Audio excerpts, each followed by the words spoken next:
two key tips on how to get the most out of your hip hook. One is make sure that you're on a hard surface. So I have a yoga mat here. I have a kind of a short carpet, and that's probably the maximum amount of cushion you want, because you want there to be enough force to be pushing up into that area.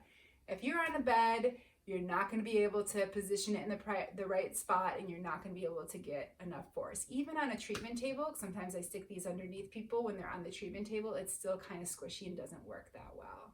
So make sure you're on a firm surface. And then when you place the hip hook and you follow the directions of lining it up with your nipple, sliding it down to your hip, and then tipping onto it.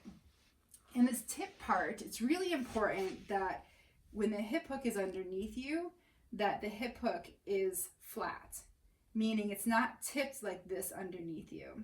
And this is important for two reasons. One is because it'll help position the tip in the right location. But also, if it's tipped like this and then you go to push on the handle, you're not going to get much pressure on the iliacus. So you really want to have a good starting point.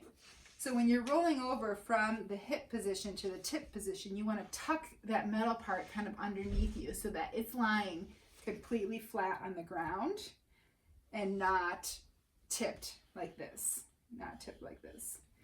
And then once you're on that flat tool, you can start by letting your body relax into it and then reach back and push on the lever, and there's room for that lever to move. Push on that lever to rotate the tip towards the iliacus.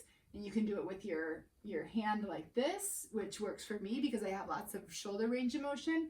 But if you don't, you can just lay your forehand or your forearm on the handle and just use that to rotate it out.